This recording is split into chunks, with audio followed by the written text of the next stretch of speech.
સાબરકાંઠાના ઈડરમાં નકલી દૂધ ઝડપાયું છે। સિંગા ગામેથી 200 લીટર નકલી દૂધ ઝડપાયું। સુનિલ શર્મા ઘરમાં નકલી દૂધ બનાવતો હતો। સાબરકાંઠા એસઓજીએ આરોપીની અટકાયત કરી। સાબરકાંઠામાં નકલી દૂધનો કારોબાર ચાલી રહ્યો છે। ઈડરના સિંગા ગામેથી 200 લીટરથી વધુનું દૂધ ઝડપાયું છે। સુનિલ વર્મા નામનો વ્યક્તિ જે છે તે ઘરમાં નકલી દૂધ બનાવતો હતો। સાબરકાંઠા એસઓજીએ તેની અટકાયત કરી। રહેણાંક મકાનમાં નકલી દૂધ બનાવવામાં આવતું હતું। હિતેશ રાવલ વધુ વિગતો જણાવશે। હિતેશ, પહેલા તો જણાવશો કે એસઓજીને કઈ રીતે બાતમી મળી અને કઈ રીતે આ નકલી દૂધ બનાવતો હતો?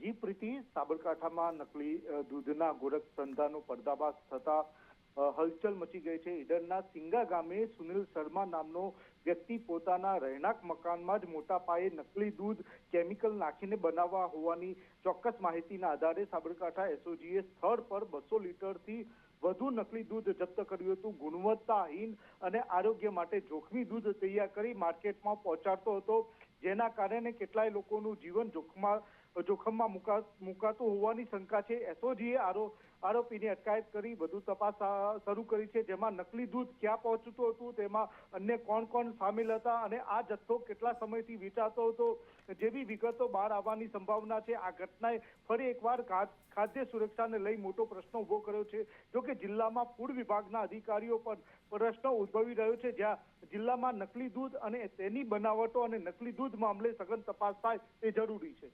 બિલકુલ, આભાર તમામ વિગતો માટે। તો જે પ્રમાણે નકલી દૂધ બનાવવામાં આવતું હતું, હવે એસઓજી દ્વારા તપાસ કરવામાં આવશે કે કેટલા સમયથી નકલી દૂધ બનાવવામાં આવતું, ક્યાં ક્યાં સપ્લાય કરવામાં આવતું હતું। ધવલ સાકરિયા એસઓજીના અધિકારી છે તે અમારી સાથે જોડાઈ ગયા છે। ધવલભાઈ નમસ્કાર, સ્વાગત છે આપનું સંદેશ ન્યૂઝમાં। કેટલા સમયથી આ નકલી દૂધ બનાવતો હતો? કોઈ એની સાથે અન્ય કોઈ સંડોવાયેલું હતું કે નહીં? હાલમાં પ્રાથમિક તપાસમાં શું વિગતો બહાર આવી છે? પ્રાથમિક તપાસમાં હાલ લગભગ 4-5 મહિનાથી દૂધ બનાવતો હતો। હા, પોતાના દૂધનો ધંધો છે અને પોતાના ગામની અંદર જ પોતે દૂધ બનાવતો હતો। શું એ ગામમાં સપ્લાય કરતો હતો કે અલગ અલગ ડેરીઓમાં પણ સપ્લાય કરતો હતો? ના, ગામ સિવાય પણ જે છે ડેરીઓમાં ત્યાં સપ્લાય કરતો હતો। ઓકે, આપને કઈ રીતે બાતમી મળી કે અહીંયા નકલી દૂધ બની રહ્યું છે? જે આપણા અંગત બાતમીદારો છે એમના મારફતે આપણે જાણવા મળ્યું કે ભાઈ આ વ્યક્તિ છે પોતાના ઘરે આ નકલી દૂધ બનાવે છે। ઓકે, ખાસ એ પણ પૂછવું છે કે આખરે દૂધમાં એવી તો કયા અખાદ્ય તત્વો તે ઉમેરતો હતો જેના કારણે લોકોના સ્વાસ્થ્ય ઉપર તેની અસર થાય? મોટા ભાગે આ સોયાબીન ઓઇલ જે છે એ ફેટ વધારવા માટે યુઝ કરે છે।